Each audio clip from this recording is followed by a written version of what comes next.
Talk about low-budget flights. No food or movies? I'm out of here. I like running better. Hello everyone, welcome back to my channel. So, today we're going to be doing yet another long video. Yeah, normally these come out on Sundays, but stuff happens, so we're doing this on today, on Wednesday. Before we get into this, I'd like to thank everyone for the support I've been getting, as always. And let's see if we can get to my goal of 100 subscribers by June 11th. So, today we're going to be going over the second best TV show ever made. I already did a video on Transformers Animated, which did pretty well. I'm proud of that video. It could have been a little better. So today we're going into the first three seasons of, or for the pilot and the first two seasons of Ninjago, and why it had the perfect start. Okay, so first the first pilot episode, Way of the Ninja. I've seen Ninjago so many times, so many random lines of dialogue have just been burned into my brain, and the show starts off so well. So, of course, we see Sensei Wu walking up to the four weapons blacksmith shop. We get to see a bit of Kai and Nia, how Kai wants to prove himself, but he says, that may work for you, Nia, but I'm going to be a better blacksmith than Dad ever was. Because he's told, even though he failed, because he made the sword too quickly. If Father were still here, he'd say, yeah. If you're seeing this video, you know that. And of course, Sensei Wu walks in with such a great introduction as he says, your metal is loud and heavy, useful to slow one down, useless in the art of stealth. All tools for a samurai, but nothing for a ninja? And then Kai just chuckles and says, a ninja, you're a long way from finding a ninja in these parts, old man. And the shop is called Four Weapons, not For Browsing. Either buy something or go peddle your insults somewhere else. And Sensei Wu says, ha, too bad. Thought I'd find something special here. Well, if something special you're looking for, it's a, huh? What is it, Kai? He just was here and then, whatever. Yeah, I know all these lines. So, yeah, we already get to see that bit with Kai and Nia and Sensei Wu. And then the skeletons appear, saying they're looking for some kind of map. And Kai goes off to fight them, while two dumb skeletons, some of the best comic relief ever written, of course, Crunch and Knuckle, accidentally stumble upon this map in the blacksmith shop. Nia goes to help Kai fight the skeletons, but then the skeleton leader, Samukai, shows up with four arms like General Grievous, that's what he looks like, and knocks down Kai, and then Kai gets suddenly saved by Sensei Wu. And of course, the skeletons are able to escape with the map, and they also kidnap Nia. Right, but in front of Kai's eyes, they run away. He's about to go get them, but Sensei Wu stops him, and he explains to him who the skeletons are and how what's so important. How about everything in Ninjago itself? Long before time had a name. Yeah. I love the long before time had a name line, which got memed a bit about a year and a half ago. And so yeah, we hear about Sensei Wu and Garmadon's backstories with the golden weapons and how Kai's father was given the map to the golden weapons to hide. For an honest man to hide. Kai doesn't really care and still wants to just go save his sister, but Sensei Wu easily beats him up and says, ha, you're not even ready to face my pinky toe. So he takes Kai to train, and there's the amazing training montage. Kai has to do this entire super long, incredibly difficult course, all before Sensei Wu finishes drinking his tea. Which means he fails and fails again and again until he's finally able to get it. Is that one sugar or two? So, when am I going to learn this Spinjitzu I've been hearing so much about? And Sensei Wu says, you already have. Your final test comes tonight. So Kai's brushing his teeth, doing ninja moves, I guess, where suddenly three ninjas all dressed in black attack him. They have some cool chasing until they all dogpile him, and then Sensei Wu shows up and says, enough! And they all say, yes, Sensei. And Kai's asking, wait a minute, they're your students too? What? This must have been my final test, wasn't it? And then one of them pulls off his mask, revealed to be Jay, as he says, but Sensei, you never said anything about a fourth. It's always three. Three blind mice, three musketeers, three... And then Cole says, would you quit talking? What Sensei, what he means is the three of us have trained together.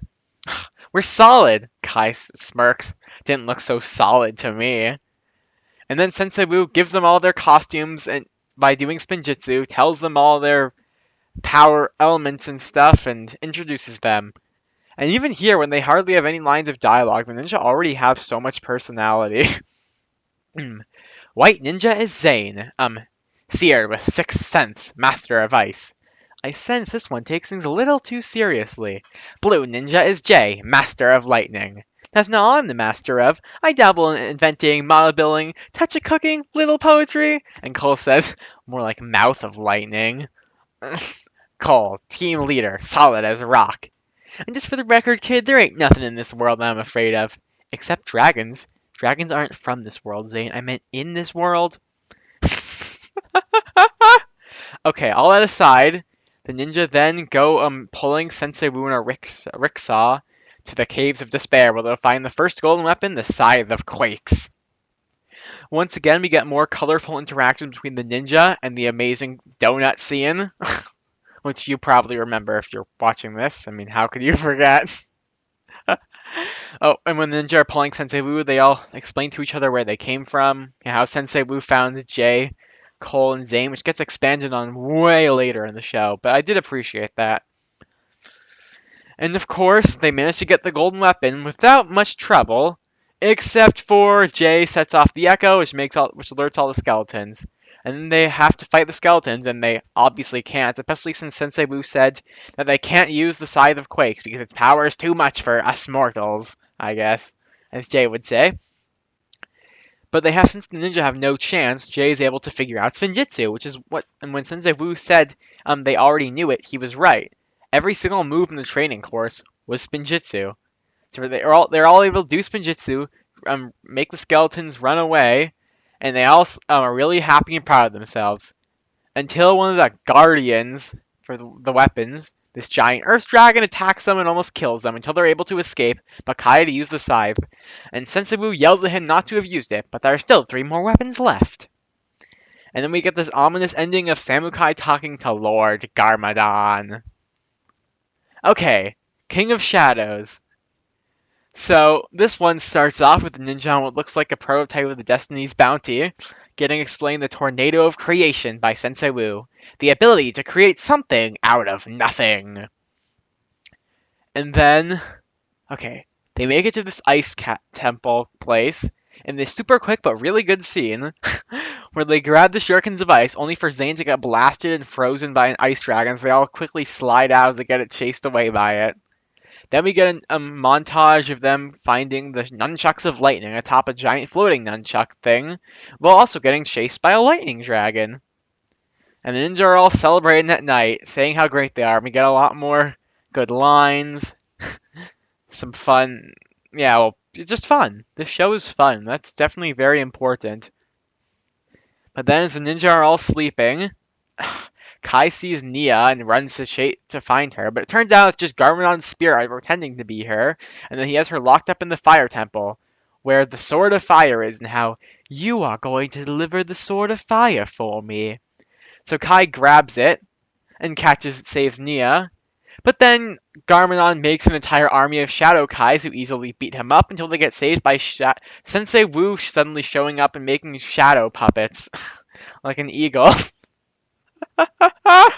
Gosh, I love Ninjago. And then Garmadon's spirit talks to Sensei Wu and explains how I see you protect one, but what of the other 3? And then, oh gosh, uh, yeah, the other ninja wake up as they've been captured by the skeletons, and the golden weapons have been taken by Samukai. And the ninja are all tied up to a rope as the skeletons run away to go to the underworld and deliver the golden weapons to Lord Garmadon. Jay cuts them down with the skeleton sword he stole, and then they go on this really cool chase sequence trying to get the weapons from the skeletons before it's too late. They of course lose. Oh, and Jay loses his voice. We are so bad.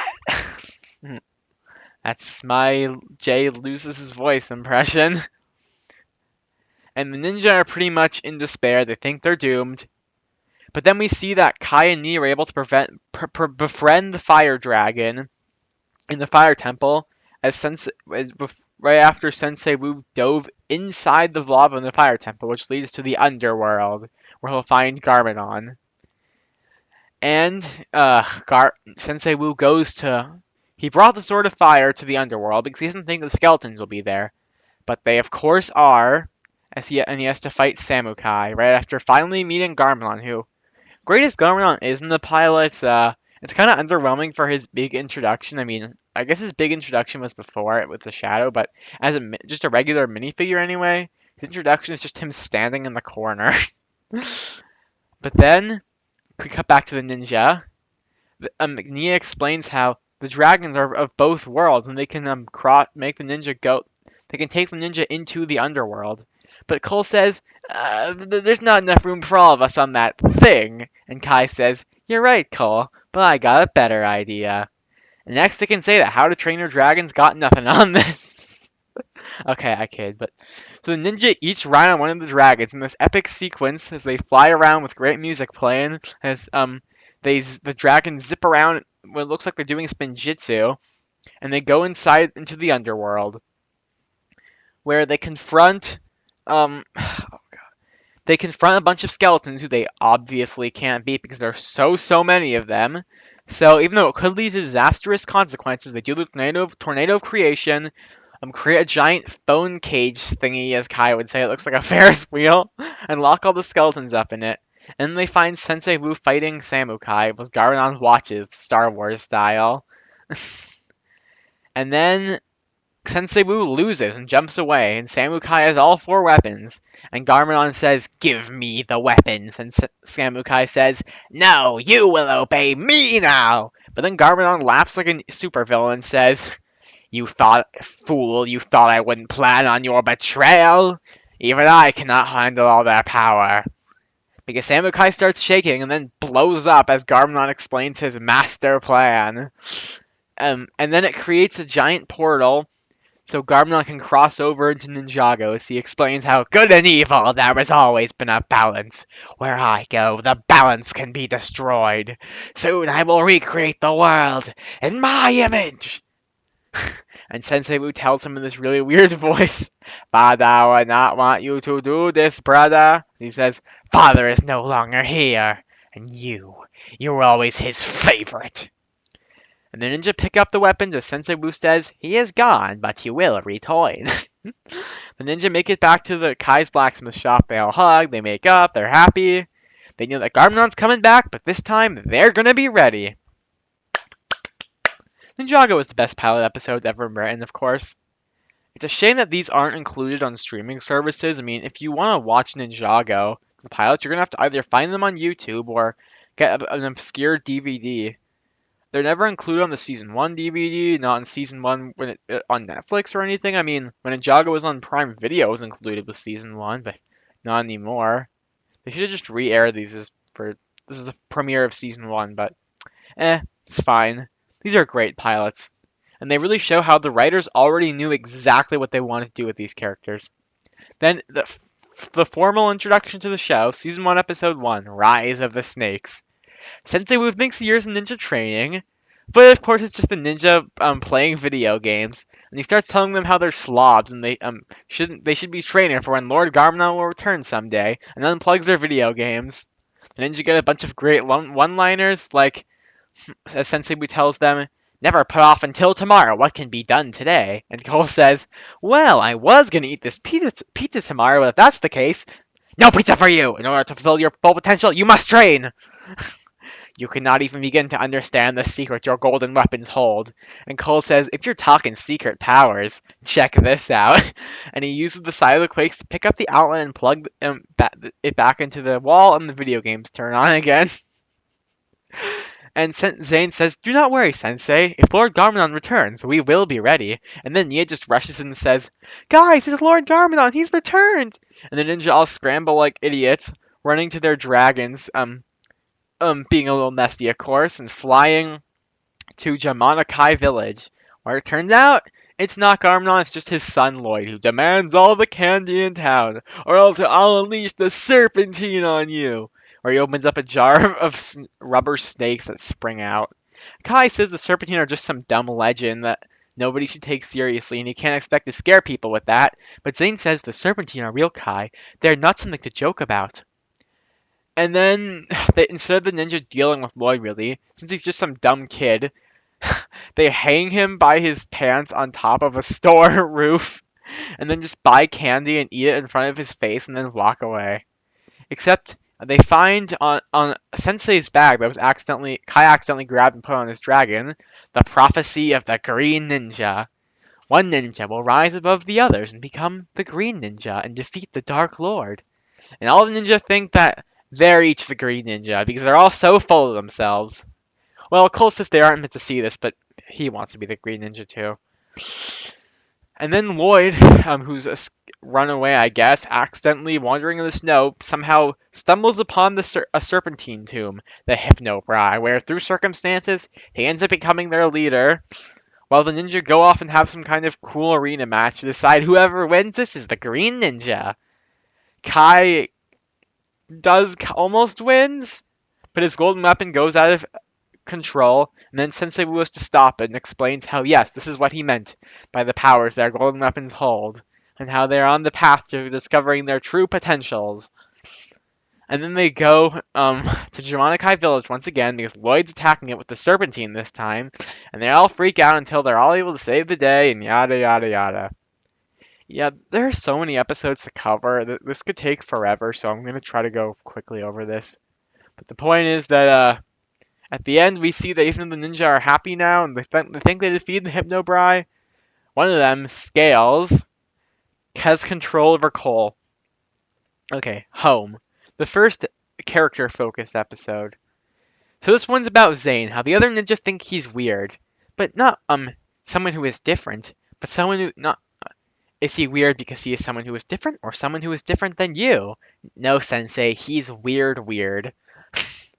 And then you get another great montage that Ninjago is so good at of one, Kai just opening the refrigerator to get some food, I guess, and then he finds Zane sitting in it and says, "Sorry, I've consumed the last of the deli meat." Cheese? Cole is sitting on the toilet reading the newspaper, and then Zane just walks into the bathroom and starts combing himself, and Cole says, "Do you mind?" Zane and Lee are watching some love story movie, I guess, and then while they're all both crying, Zane starts laughing. And the guy says, "We like the guy. He's really smart. He's just a little off sometimes." And then the ninja get more stuff of how they're all eating dinner together, all making fun of each other, having a food fight, and it all starts because they laugh at Zane's face because he's wearing a pink apron. Zane walks outside eventually at night and sees some falcon that follows his movements exactly, and the falcon leads him to this Hypnobrai tree fort thing. So in the morning, Zane takes the ninja there, and they say that if they cut down all the trees, this whole thing's gonna fall like a house of cards. And Zane says, why would one construct a home out of cards? Such construction would be, irresponsible." Meanwhile, we see that Scales is questioning the Hypnobrai General, thinking that, "General, you know I am most loyal to you, but I must question this childish agenda. Snakes don't belong in trees."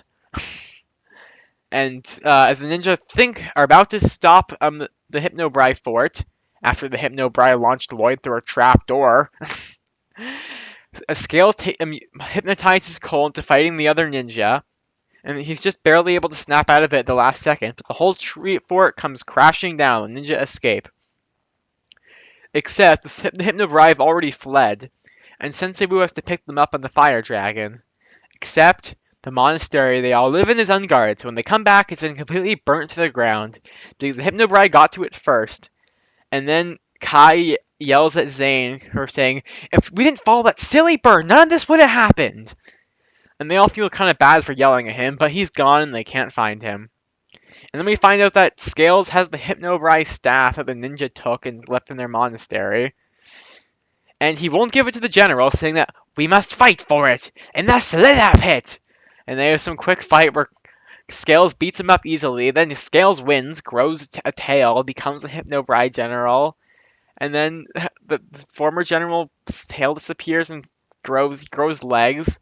And then they kick Lloyd out, except Lloyd stole this map from them about something. The other ninja are homeless bums now, living out in the desert with nothing. And then they find Zane, who leads them to a pirate ship full of food. And Zane asks, "Sensei, will I be the green ninja?" It is hard to say, but if it's in your path, you will know. Great episode, as always. Okay, Snake Bit. This one focuses on Jay. Okay, just rush through this one. Jay is annoyed by his parents when they have to come visit, but by the end he learns that, yeah, your parents can embarrass you sometimes, but they're still your parents. They love you. You should love them. That's not a bad message at all. I like that message a lot. Just, I'm trying to get through this quickly. This is going to take forever. So, uh, the ninja find out that their weapons can become vehicles and they use it to fight the Fangpire, which Lloyd has found thanks to that map he stole from the Hypnobrai. But the best part of the episode, of course, is Lloyd making some kind of radio to play super loud music.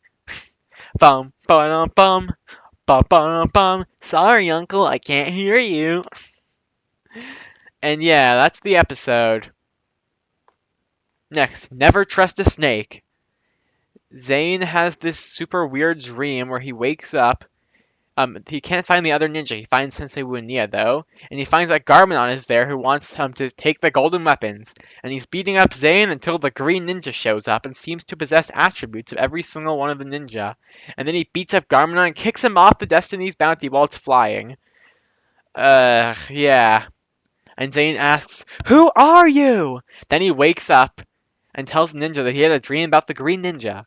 Which, of course, he tells them, well, they have to do these exercises with Sensei Wu, and since they won't pay attention, he punishes them and tells them that they'll have to train the entire day until they can find out the answer to the riddle.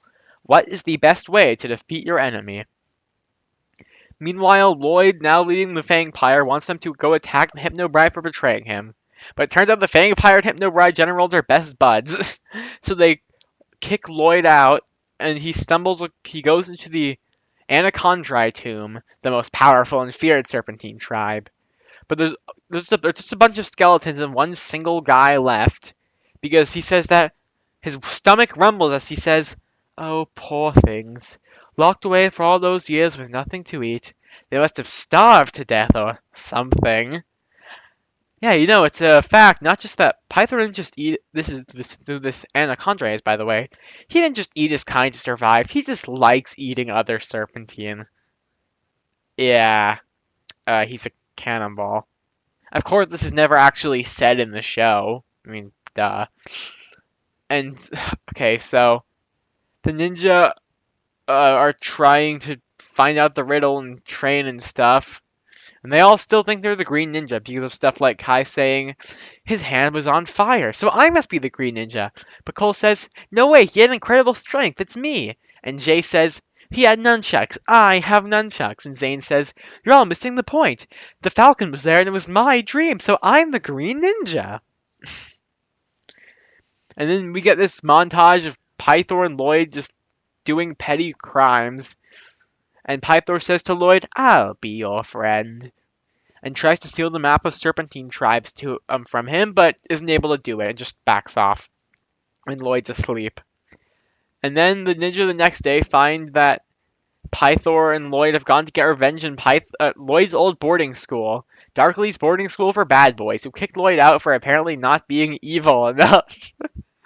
The ninja go try to stop them from whatever they're doing, I guess.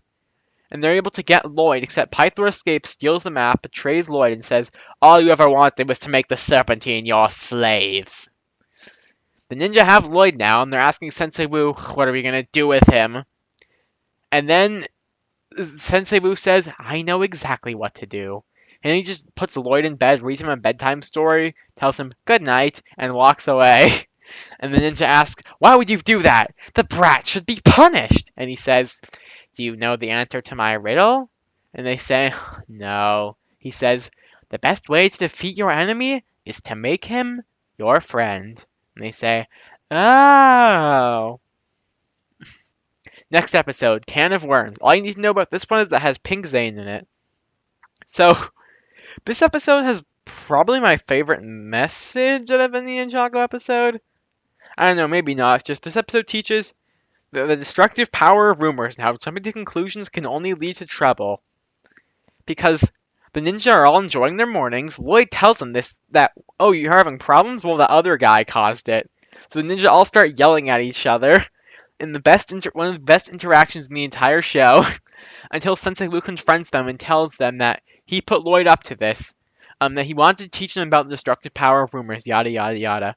And Cole says, "No offense, Sensei, but today's lesson is lame." And Jay says, "Yeah, why not teach us how to if a man is lying from the why not teach us how to paralyze an enemy with one finger, or find out if a man is lying by the twitch of his nose? Because not all lessons are about fighting." And I happen to misplace my lesson book. And then Kai sees it sticking out of Lloyd's back, and he says, "You mean this lesson book?" And then the ninja find out that Pythor is going around trying to free all the Serpentine. So the ninjas split up into teams. First, Cole and Zane go, and Zane's outfit got messed with, so now it's pink. They go to find the Constricti, and they manage to beat the Constricti, except they've already been freed, so that's not good. And Jay and Kai go to the Toxic Bogs to find the Venomari, who have also already been freed. So the other ninjas show up to help them, except all of the Serpentine have gathered together and are going to beat up the ninja. They also manage to steal their sacred flute that Sensei Wu gave them that can stop the Hypnobrai. So now the ninja can pretty much do nothing against them. And they're able to escape because they're saved by Samurai X. And then the ninja go into Ninjago City for the first time. And they all say, "I always wanted a billboard. I always wanted to have my face on a billboard here." Huh, you too? And they find that the serpent Pythor is trying to unite the tribes in the sewer system, I guess. All the snakes are gathered underground. The ninja are able to temporarily stop them, I suppose. As they all get chased away, and Zane saves them as a pink ninja, and the ninja use the destructive power of rumors to their advantage. Then the Snake King. The ninja get cool new uniforms, which, yes, they're so cool. There's nothing quite like seeing the ninja in their new uniforms for the first time. I mean, as Destiny's Bounty is flying, the mailman is on a flying bicycle trying to catch up to them. Because, yes, in this universe, Sensei Wu just, I guess, bought them new uniforms and ordered them through the mail. And then just got all these funny reactions to them. Whoa, battle claws! I love the gold highlights. The material is really light and breathable. Okay. And then, oh, brother, how does this episode go? So the ninja have to babysit Lloyd, I guess, but they also want to find out who Samurai X is and agree whoever can figure out Samurai X's secret identity must be the Green Ninja. And while Kai just dumps Lloyd in an arcade for a while, Lloyd dresses himself up as a Hypnobrai and goes off with the Anacondrai, or no, just the other Serpentine, to the lost city of Ouroboros. The ninja can't find Lloyd anywhere, and eventually follow him to the tracks to the city of Ouroboros, where they are captured and have to fight Samurai X, who is also captured in an arena. Well, and Lloyd is found out, duh, and Pythor beats up all the Serpentine generals in a fight by cheating with that sacred flute, and then he becomes their king. Bow to your master! Bow to your master, Serpentine! The ninja are saved by Samurai X just barely as they all go on her mech, yeah, and then they fly away, and the ninja all crash land except Kai falls separately. Where he finds out that Samurai X is Nia, who's been in disguise this whole time, and she gives the ninja the golden weapons. Of course, Kai's the only one who knows her secret identity. He tells the other ninja that Samurai X just gave them the golden weapons, and they all go home. And when they're on Destiny's Bounty, Sensei Wu tells Nia he definitely knows she was Samurai. He definitely knew she was Samurai X the whole time. But Lloyd is still captured. Okay, tick-tock. The ninja decided to just put up wanted posters for these MacGuffins that they found out about in a Serpentine tomb. The 4 silver fang blades, which when brought together in the city of Ouroboros, will unleash the great devourer who will consume all of Ninjago, turning day into night. You get all that from those little pictures? Okay. So, This one starts with the ninja showing that they're pretty much in peak physical condition. I mean, Jay stood on his head on top of what looks like the Empire State Building during a lightning storm. Kai ran across lava. Zane held his breath for half an hour. And Cole lifted a few hundred pounds easily. And Sensei Wu tells them they may have unlocked their physical potential, but not their inner potential. And how in each and every one of us, there is something that holds us back. And then he just leaves. And we find out at the end of the episode that he left to find Garmanon. But all he told the ninja was that he found someone who could help them. And now Garmanon has 4 arms. But meanwhile, while the ninja are trying to put up the Fangblade posters, Zane sees the Falcon, and the ninja all chase it, which Zane chases it first, of course, where he finds out that the Falcon is a robot and was built in some kind of lighthouse. He fixes it, of course, but he also stops some robot that seemed to have been protecting the place, but it was attacking Zane, so he had to destroy it, self-defense and all. But then Zane sees blueprints that says that he's a robot. The other ninja make it there, but before they do, Zane, since he knows that he's a robot now, he turns on his memory switch, and we get this beautiful flashback of when Zane was first built by this nice old guy. We get to see the old guy was young at one point. We get to see him raise Zane as his own son, build the Falcon, as he tells him as he gets slowly older and older, "You were built to protect those who cannot protect themselves." And then when he's on his deathbed, he tells Zane, "The only reason I'm about to do this is because I love you." And then he turns off Zane's memory switch and dies. And then we cut to Zane in the present day, who, despite being a robot, cries. Ninjago's art, guys. I mean, I do like Transformers Animated's third season more than Ninjago's first season.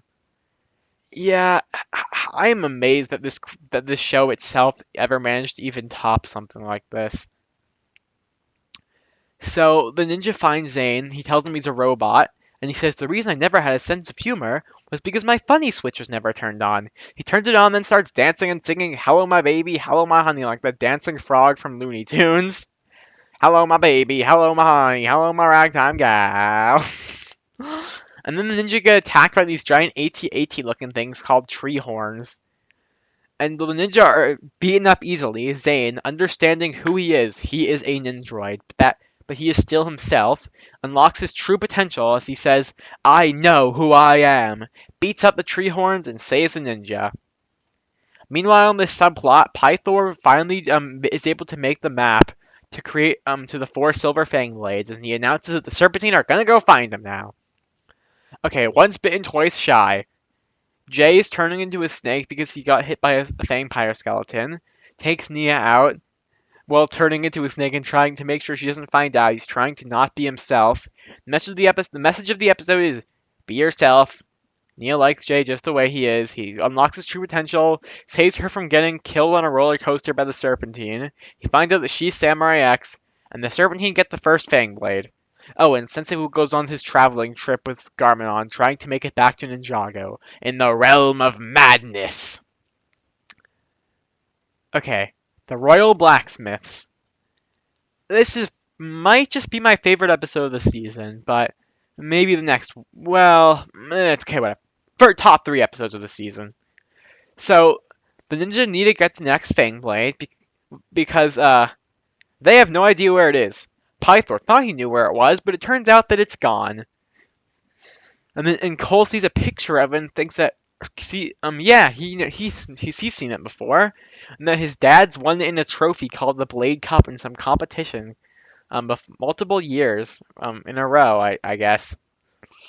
And so the thing is, they ninja can't just ask Cole's dad for the trophy. One, because it's given back to the talent show thing, I guess, and given next year. But also, Cole's dad doesn't know that he's a ninja. Cole's been lying to him all these years in these letters he's been sending him. He got scared when he couldn't sing or dance like his father and couldn't live up to his expectations, so he just ran away. but he kept sending his dad these letters saying that he was training at the Marty Oppenheimer School of Performing Arts. So the ninja, to just dress normally, come in to meet Cole's dad, and they ask about the Blade Cup, and he says that you can't just take the Blade Cup, you must earn it. And Kai says, well, we were wondering if you could train us. And he says, my son knows that my quartet can't go on, and he wants to take my place. Excuse me, I have to write a song about my feelings. Meanwhile, the Serpentine catch wind of this Ninjago talent show where they can win a Fang Blade, and so they enter. And the ninja are training for this, I guess, and definitely are not doing a good job. Meanwhile, Sensei Wu and Garmadon finally make it back to Ninjago. But to do it, they reach some portal, which instead of just jumping in normally, Garmadon has to kick Sensei Wu into it, and then he jumps in himself as he confronts what looks like Kai's old village, and he says, I'm back, Ninjago! Wah! I can't do evil villain laughs. Okay, so the ninja enter the competition, and we see they're all dressed like a barbershop quartet, with their corresponding colors, of course. Cole said they're just gonna Tegan just wants to get out of this crazy nut house, steal the trophy, and leave. But Cole's dad hears it, and he says, "You're going to steal it?" And then Cole has to finally tell his father that he's not a dancer or a singer. He's a ninja, and he wants his dad to be proud of him because he knows that if he doesn't steal the Blade Cup, the Serpentine will. But Cole's dad is so mad at his son for lying to him for all these years and for wanting to steal the Blade Cup and just walks away. And Cole's pretty upset. And then the Serpentine, in disguise as the Treble Makers, go on stage and sing a parody of My Body from the I don't even know. I've heard it from the 40s, but it's probably from the 20s. They sing, my poison lies over the ocean. My poison lies over the sea. My poison lies over the ocean. Bring back my poison to me. And Pythor has swallowed one of the judges and taken his place. And of course, gives the Serpentine a 10 out of 10, while the other members don't really like their singing. So Pythor, of course, threatens them to give them higher scores. And then the ninja, who are not entering as the royal blacksmiths, who, instead of being dressed like a barbershop quartet, now they're dressed in their ninja outfits as they dance to the Weekend Whip. As Cole even says, alright guys, let's do the whip. And the Serpentine jump on stage and try to beat up the ninja, so the ninja fight back, and Cole does the impossible dance move, the Triple Tiger Sashay. And then the ninja win the talent show easily. They walk away with the trophy, and Cole's dad tells him how he saw it all and how he's really proud of him. That he stopped the Serpentine from stealing the show, danced the impossible, and did what he was best at, being a ninja. And then of course Pythor shows up and tricks the ninja, crushes Cole's dad under a bunch of lights, I guess, and then steals the Blade Cup and slithers away. Cole, now having peace with his father, is able to unlock his true potential and save him. And Kai says, no, I'm the only one who hasn't figured out my special power. And then we're back to Cole's dad's house, who has a picture of the ninja with the trophy, puts on his wall and says, it may not be the trophy, but as far as I'm concerned, you're all family now. The ninja got a few more laughs, and that's that. Then, maybe my favorite episode of the entire season, one of the best episodes of the entire series, the Green Ninja. Kai is dressed up as the Green Ninja and starts saying all these crazy lines like, fire recover, fire go, and starts doing push-ups where the ninja catch him doing this in this ridiculous situation. As he tells him how he's just jealous that they've all found their true potentials, but not him. And he thought that maybe if he put on the suit, the Green Ninja suit, that it would unlock something. And then Sensei Wu just comes home, and the ninja all meet him, except Garmadon is with him, which they obviously don't know about. And Kai tries to fight him in epic slow motion. And Sensei Wu tells him that he brought him here because he wants Garmadon to help them save Lloyd from the Serpentine. Kai obviously doesn't trust Garmadon. And Ninja don't at first. Especially, we gotta see this whole montage of how Garmadon is definitely interesting. And Milkai says, look at him, he's not even playing the video game right. He's just destroying things. And Zane says, well, when he's not trying to turn Ninjago into his own image, he's actually quite fascinating. And Cole says, yeah, the forearms are a little freakish, but all in all, he doesn't seem like that bad of a guy. And then, okay, so Kai sees Nia with Sensei Wu, and he thinks, and he's spying on her looking through the window, and he's thinking that, wait, is Nia going to be the Green Ninja? Garmadon confronts him, and says, and Nia asks, were you spying on me? And Kai says, what? No, spying? I was just, keeping watch. And Garmadon says, maybe you should ask Mr. Snoopy Pants that question. But the ninja meet on the bridge of the Destiny's Bounty and find that the Falcon is found where the Serpentine are. They're in the Fire Temple, looking for the third Fang Blade. But the Fire Temple is also probably gonna blow up any day now. So the ninja are told not to use their weapons, and they have to raid the Fire Temple. And of course, Kai doesn't listen, uses his weapon. The fire in the place starts to get worse and worse, and the whole place is gonna blow up. And the Fang Blade just gets lost in the lava for no one to find. Well, actually, it's stuck in the wall, and it won't move. So the Serpentine just have to escape and run away. But they just dropped Lloyd on a rock as he's on a rock in floating lava and gonna drown in lava soon. The ninja and Garmadon have to escape. Garmadon doesn't want to leave his son, but they have no choice. But Kai stays behind. He wants to pull the Fang Blade out of the rock so we can finally get it. Finally fulfill his destiny of being the Green Ninja! Of doing something great. But then he sees that he can either save Lloyd, a life, or save the Fang Blade. It doesn't matter anyway.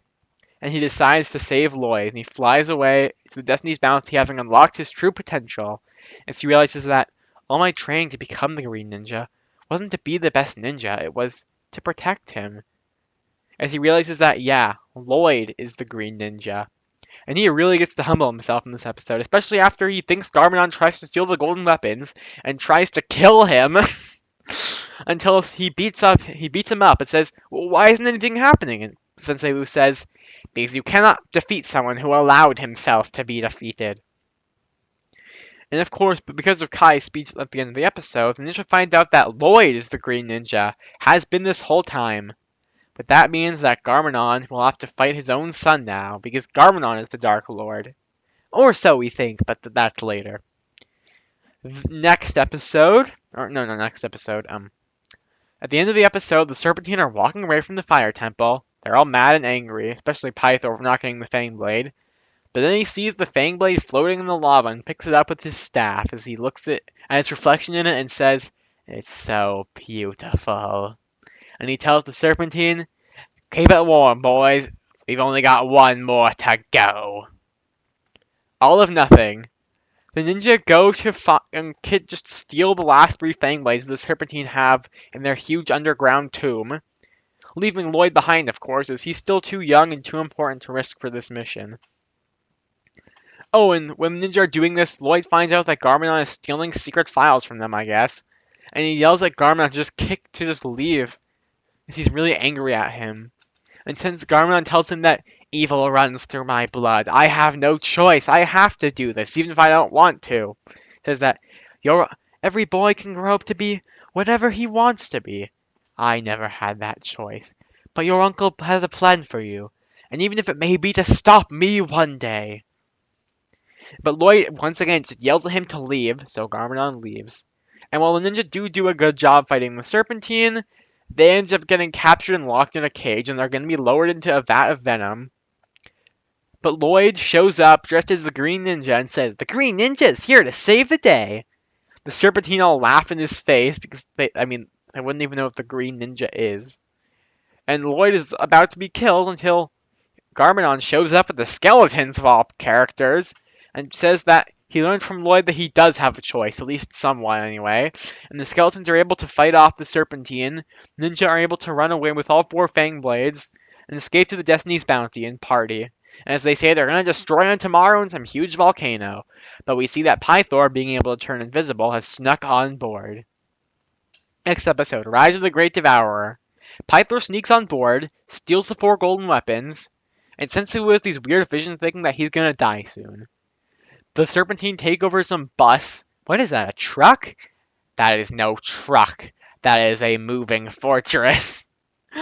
And they're riding into the lost city of Ouroboros to unleash the Great Devourer!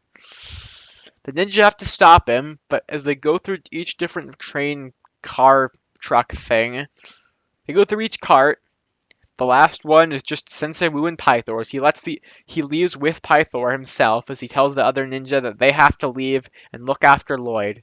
Pythor is able to escape to Ouroboros and is putting the four Fang Blades inside. But Sensei Wu tells him, "What have you done? You are playing with a power that cannot be controlled. The Great Devourer will consume everything, even the Serpentine!" Pythor obviously doesn't care, but then as the other ninja make it to Ouroboros, they see, as well as Pythor and Sensei Wu, the Great Devourer coming up out of the ground. As Pythor is now terrified and tries to run away, but Sensei Wu holds him down and says, "This is our destiny." And then the Great Devourer, in its gigantic form, eats Garmadon and Pythor. Then, the best episode of the season, my favorite Ninjago season finale, Day of the Great Devourer. So in this one, the ninja they've completely lost it. They have to run away from the Great Devourer, fly away in the Destiny's Bounty. Right after watching Sensei Wu get eaten, they're totally out of breath, and then as they're able to fly to safety, but not before the Great Devourer bites off half of the Destiny's Bounty and it falls to the ground below.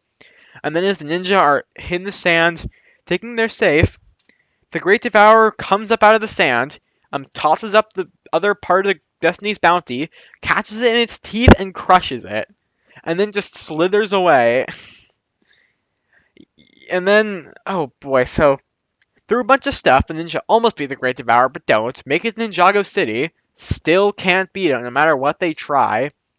Until they find Garmadon, who says that the only way to beat it is if they let him use all four golden weapons. And they obviously don't want to do this, but Zane says out of all the thousands of outcomes he's ran through, this is the only one that would work. So the ninja have to distract the Devourer by making it stay in one spot, which revolves around them, running around until it eventually starts biting its tail from all the chasing it's had to do. Garmadon jumps off the top of a building and blows it up. And everyone's happy, and they find out that Sensei Wu even survived. He was just swallowed by the Devourer. He wasn't digested, thankfully. But then they find out that Garmadon just ran away with the golden weapons. But the day is won, and they're all happy. Okay. Darkness shall arise. Oh, I wrote darkness shall arising. Okay, ignoring that. So the ninja are homeless. They're all a bunch of tramps now. They've got nowhere to live, so they could go live in this dumpy apartment, but that smells like old people because it's all they can afford. But they decide they'll just go to some super expensive rent though apartment that has a dragon keep, video games, and an entire training course for some reason. So while Sensei Wu and Ni are off on some trip trying to fix the ultrasonic raider, the ninja have to get day jobs. Jay's a pizza delivery man. Kai does kids' birthday parties, and he says, "I can make a little extra if I do the human pinata." So I want to ask. Cole is a bank security guard, and Zane is a chef. Now, of course, this all goes crazy, especially since the other Serpentine, well, the generals anyway, are on their own because Garmadon just convinced the rest of the Serpentine to come with him. Because he fixed the Destiny's Bounty into the Black Bounty with the power of the golden weapons. The Serpentine generals kidnap Jay, and then they're gonna kidnap Lloyd too, while the other ninja are gone, if Sensei Wu and Nia didn't show up in the nick of time to stop him. Scales gets locked in prison. The ninjas decide they don't need this huge fancy apartment, especially since they can't afford it anyway, and they go back to that super small apartment where they all barely fit. But Sensei Wu senses that Garmadon has gone to the Golden Peaks, birthplace of the golden weapons, where he forges them all into the Mega Weapon. And Sensei Wu says, "I fear there is a great disturbance in the Force." Pirates versus Ninja. 200 years ago, this pirate ship was sailing around where these guys were trying to find the Dark Island, especially their captain, Captain Soto. As he says, My crew has given up on this fabled dark island, but I do hold out hope that it exists. But then they get caught in the storm and crash into a mountain and they all die. And which this of course was the Destiny's Bounty centuries ago. The ninja, tired of living in this dumpy apartment, are told they can through the power of bus tokens they can get taken to Grand Sensei Dara's Mojo Dojo, where they can train Lloyd. Meanwhile, Garmadon, accidentally finding out about Captain Soda, wishing he had a crew to fly his ship, accidentally uses the power of the mega weapon to recreate the pirates. I guess bring them back to life because, as he says, the mega weapon doesn't have the power to destroy; it only has the power to create. And then somehow, I guess because Garmadon's so weak, I mean, the Serpentine have powers, but whatever. But since Garmadon's energy was all drained from the weapon, the pirates beat up the Serpentine and Garmadon and locked them in the brig. Then they attack Ninjago City, and the ninja jump on board, fight the pirates, then get beat up by the pirates until Samurai X shows up at the last second to save them. The pirates get locked up in prison, but Garmadon sneaks out of the brig with the Serpentine, takes back the Destiny's Bounty, and flies away, telling the ninja, "Another day, ninja, another day." Next episode, Double Trouble. Garmadon makes evil versions of the ninja to fight them, and Lloyd confronts his old classmates from Darkly's boarding school. Okay, this is a really good episode, just like all the other ones, but yeah, I just don't really have much to say about this one. Other than the Bizarro ninja are really funny. They are just a ninja with paler skin, red eyes, and sunglasses. And they just beat people up and cause trouble for no reason. Yeah, that's all I gotta say on this one. Oh, and that Brad, Lloyd's old classmate, really loves planting flowers. You what? Okay, Ninja Ball Run. Before we continue, I'd just like to say how I really like this stretch of episodes in season 2. They're a lot more like those old Saturday morning cartoons you'd see in the 80s or early 90s, I guess. Well, not really 90s, but you'd see Teenage Mutant Ninja Turtles, Transformers, Thundercats, that kind of thing. Ninja Ball Run. Dareth says that some developer called Darnik Gum Enterprise is going to tear down his dojo and build a stupid frisbee golf course if he can't come up with $10,000 by the end of the week. The ninja realized that when you rearrange Darnagom, it forms Old Grandma? No, Garmadon! Oh, that would make more sense. The only way to get that money is to enter the Ninja Ball Run, the most dangerous race in Ninjago, where they go on this wacky races-esque adventure. As Sensei Garmadon finds out about the ninja's plot, so he enters the race himself and tries to catch the ninja, and it ends. The Serpentine also breaks Scales out of jail, and they enter the race for some reason. And then, through this epic chase, it's just the ninja and Garmadon who is flying the Destiny's Bounty, so he has an advantage. And to stop the ninja, he uses the mega weapon to create a giant hole in the ground that rips the earth apart. So the ninja can't, in their vehicle, they can't get across that. But Kai remembers what Nia told him. Pull this lever if something bad happens. So he pulls it, and it lets the ultrasonic raider fly to the finish line. And because of this thing they put on the front of the vehicle, they just barely technically made it past the finish line first. The ninja win, save the dojo, and the Serpentine, telling Garmadon, "Look who needs who now," take him before the police catch him. But the ninja now have the Destiny's Bounty, and everyone's happy. Child's play. Lloyd is sad that he doesn't get to act like a kid, because he has too many important duties as the Green Ninja. And then, the ninja though, the other ninja have to go stop Garmadon the Serpentine from reawakening this ancient dinosaur thing called the Grundle. We also get one really good scene that becomes, okay, this isn't really that important, but it ties into something really important later. As the Serpentine are walking through the museum, Scale sees him painting and says, "They totally got that wrong." We'll get to that painting eventually. All you need to know right now is that it's a painting of some kind of snake guy. And apparently it's a fake. So anyway, the ninjas seem to have stopped Garmadon from turning back the clock and bringing the Grundle to life. But when they look in their reflections in the mirror, they say, I don't remember being so slow. And wow, did that thing grow? Did we shrink? We shrunk! They find out that Garmadon's mega weapon did work. It did turn back the clock. It turned them into kids. And that means the Grundle's still probably alive too now. So the ninja now as kids have to go around with Lloyd and learn about Grundles from this comic book guy ripoff who runs this Ninjago comics shop. And the only way to beat a Grundle apparently is with light. As he says, may I recommend the Illuma Sword, which can only be won through this Fritz Donegan trivia contest, which Lloyd enters. But since he didn't read the latest issue, he doesn't win. Now, Lloyd Montgomery Garmadon.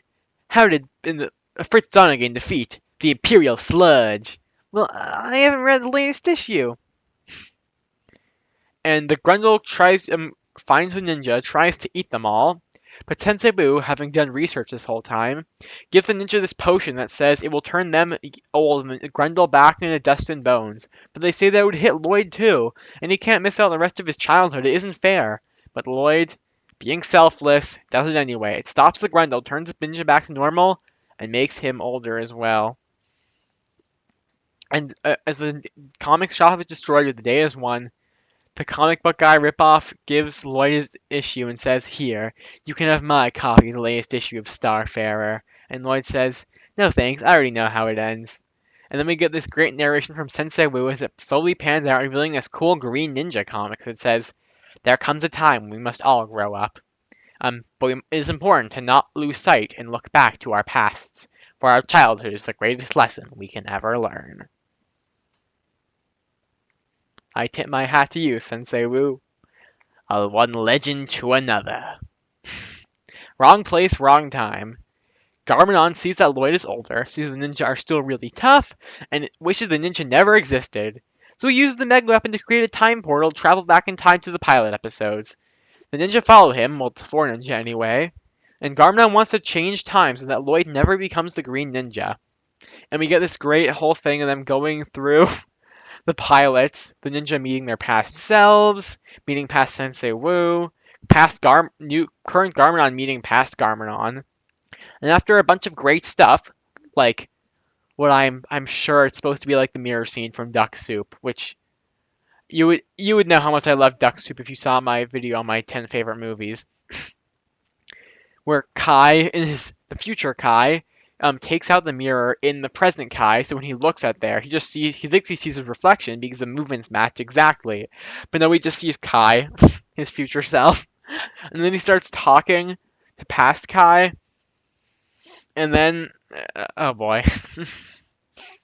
And then future Kai knocks out past Kai and says, sorry, I can't let you spoil our plans. And the ninja all meet up at the fire temple as the two Garmadons are gonna change history forever and win. But then Jay shows up, or modern Jay, shows up with the past Sensei Wu, gives the ninja the golden weapons, because they figure out that the only way to stop all of this is to destroy the mega weapon, because that created the time portal. And the ninja all destroy it using the power of the golden weapons, and it gets shot into space. Oh, kind of. It just explodes. It gets shot into space, then it explodes. And this changes time to go back to normal. The ninja all wake up in the present.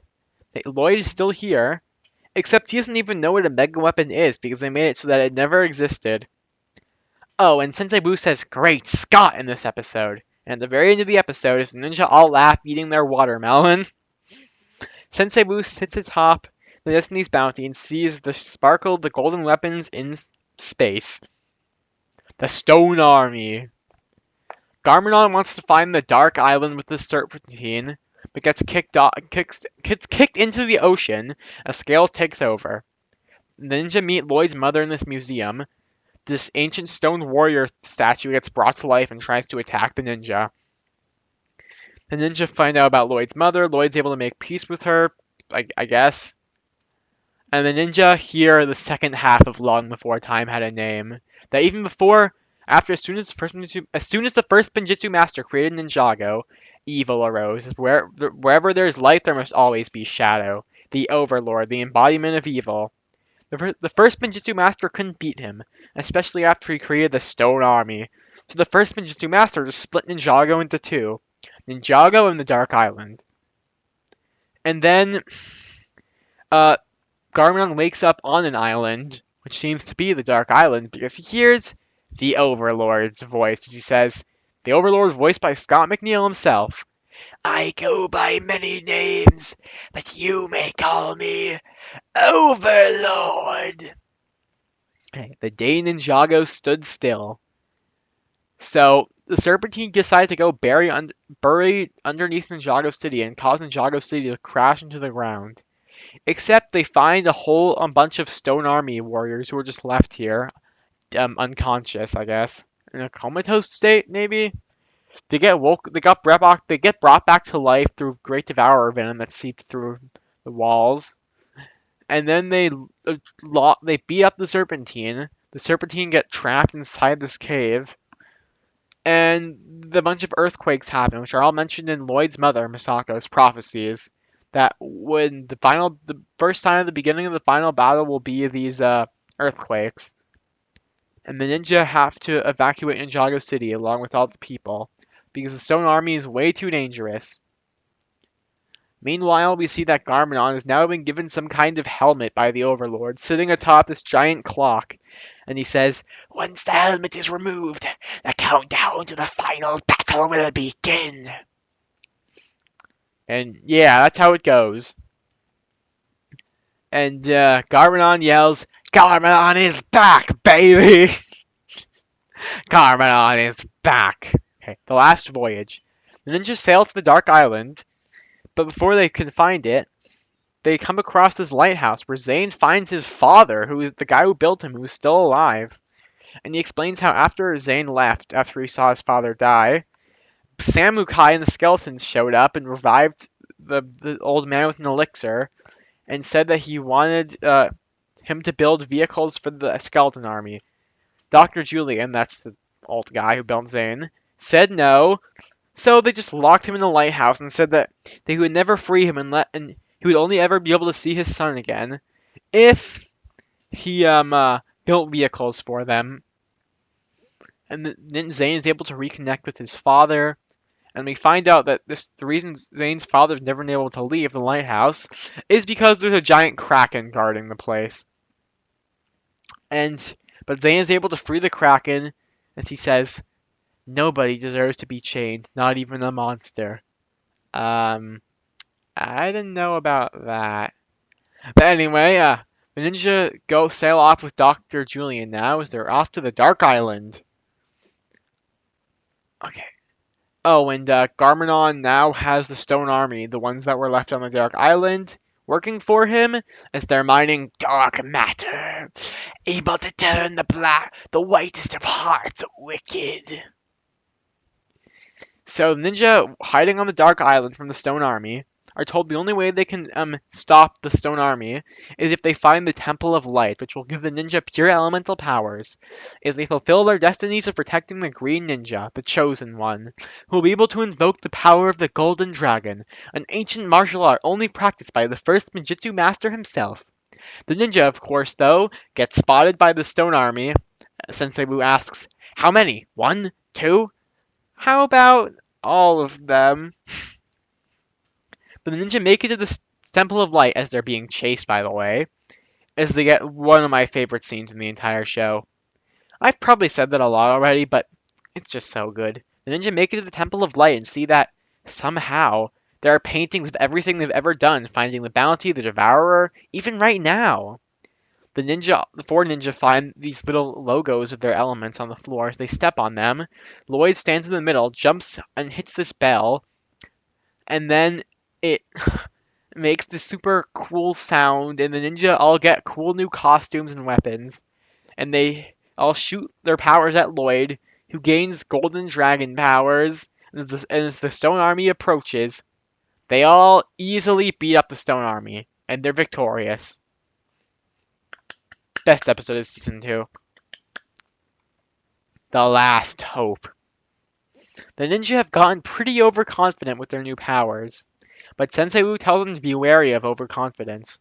And he tells Lloyd that sooner or later he's going to have to face his father. And Lloyd says, but what if I can't face my father? What if I hesitate? What if?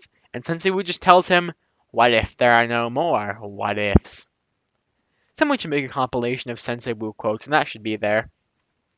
But Misako tells Lloyd that he might not have to fight after all, because the prophecies don't say anything about what would happen if the Helmet of Darkness that Garmadon has lets him control the Stone Army is placed back on the clock. Because if it's placed back on the clock, maybe it'd stop the countdown? So the ninja have to sneak in and steal the clock. And Misako learns that Garmadon is just as scared of fighting Lloyd as Lloyd is. And the ninja do manage to steal the helmet from him. And they all make it on a race to the clock, but the Stone Army make it there too. And the ninja are about to put the helmet back on its rightful spot and stop the countdown. They're too late. And the Stone Army captures Nia, and everyone else falls off a cliff and just barely survives. And Overlord says to Garmadon, I give my final gift to you. Behold, Garmatron! Oh gosh, that voice hurts my throat. As Garmadon says, it's more beautiful than I could have ever imagined. And the ninja are pretty much doomed. Okay, Return of the Overlord. The ninja think they're doomed, especially since now that Nia's been captured, and the final battle has begun. And so Garmadon seemingly infects Nia with that dark matter stuff from earlier, but we'll see what happens with that. So the ninja decide that there's no more running away, they're going to face Garmadon once and for all. But they get stopped by Nia, who has been turned evil, which means being gray and having purple eyes, of course. And most of the ninja have to fight her. But Lloyd, Sensei Wu, and Misako rush up to Garmadon, who's on the Garmatron. And they tell him that it's not too late to stop, but he says, don't you see? I will never do what is right, as long as the evil in my blood can never go away. Destiny, I am Lord Garmadon. Destiny took my family from me. And the only way for us to be together is to turn everything in Ninjago into my image. Soon you will all see what I see. Feel what I feel. And Garmadon presses a button, launches a missile of dark matter at Ninjago, and the balance has now shifted. The balance between good and evil. Unfortunately, the Overlord wanted this, and possesses Garmadon and turns into this disgusting crocodile finger thing. And the other ninja meet up with Lloyd, Sensei Wu, and Misako, but find out what's happened to the Overlord, as he says, the metamorphosis has begun! And Misako means that, says that this means the Overlord is going to change into something. Lloyd has some kind of cool Kamehameha-esque battle with the Overlord, who beats up Lloyd and nearly kills him, and then opens a portal where he says he'll take his army, as he says, now we will go to Ninjago City and finish this once and for all! Ninja are unable to make it into the portal as they're trapped on the Dark Island, and the forces of evil seem to be victorious. But Lloyd says, as he looks at his broken leg and sees some piece of wood that has a symbol for destiny on it, as he says, we didn't lose the battle, we just lost the fight. Okay. Season 2 finale, Rise of the Spinjitzu Master. The ninja are given this encouraging speech by Lloyd. He tells them they can never give up. They can't just quit now. They were given these powers and this destiny for a reason. And the Falcon comes across them, since the Falcon is on the island, and brings them back to the Temple of Light, where it's able to find another secret of the temple. A giant golden mech that the first Ninjitsu Master used. Which can fly too, so Lloyd can get back into Ninjago City. What about everybody else? Well, the Ultra Dragon just conveniently shows up. I don't care, it's cool. So the ninja now have a way to get back home. But the Overlord has already shown up, started infecting people with dark matter, and is changing into something. As this great scene where Darius tries to confront the Overlord, who's sitting in his gigantic Garmatron, as he says, I'm gonna give you on the count of 3 to leave here and never return. 1, 2, 2.5, 3. As the Overlord starts shooting at him, which he somehow keeps missing. As the Overlord starts marching with his troops, laughing maniacally and changing and growing wings or something. The ninja make it to Ninjago City and find that the Garmatron has been turned into a giant tower. And through much circumstances, Dareth gets the Helmet of Darkness because it fell off the Overlord's head when he grew into something, and took control of the Stone Army. He wanted to go attack the uh, Overlord, but they just easily got blasted away. And the ninja had to lead Lloyd up the stairs of the giant tower. But by the end, only one ninja was able to make it to the top, Lloyd, as he faces the Overlord, who has now regained his true form, a giant dragon, as he says, "You can't defeat me. You don't even have a sword." And Lloyd says, "I don't need a sword." And he gets blasted by the Overlord with his evil breath, but he becomes the ultimate Spinjitzu master, the Golden Ninja, and fights the Overlord in some epic battle scene, forms a golden dragon, gets swallowed by the Overlord, he starts laughing, but then the blight starts bursting out of the Overlord's mouth as he screams, "No! No! No!" And he blows up.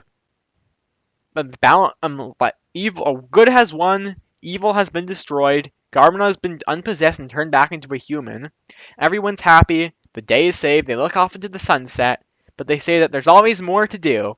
If the Overlord ever shows his ugly face again, we'll be ready for him. We'll be back next time. Being a little more cautious and a little more wise, and with better catchphrases. I love this season finale. Well, I'm glad Ninjago got to continue as it got even better with certain seasons, but if this was it, this would have been a really good ending. This is a great. I mean, as I've said before, that I haven't really had a single complaint. The first two seasons of Ninjago are genuinely perfect in my opinion. They did a lot of great one-liners and catchphrases with the characters. The animation was good. I love the art direction, the plots, the dialogue, the music. Oh, the music in this show is John Williams level, Kung Fu Panda level, or Hans Zimmer, I suppose. Oh boy. It's surprisingly deep. I mean, Garmon is really well written. All the ninja are really entertaining and fun, have a great dynamic. I love Sensei Wu. Lloyd is a great chosen one. The Overlord's a great villain. So is Pythor's my all-time favorite fictional villain. Pythor's just great. Well, that's all for this video. So thank you all for sitting through this very long video. And tomorrow I will be uploading again tomorrow. And tomorrow we're going to do another Sonic video. I promise this time. So that's all. You can check me out on Casting Call Club. That's all for now, and as always, keep on juicing!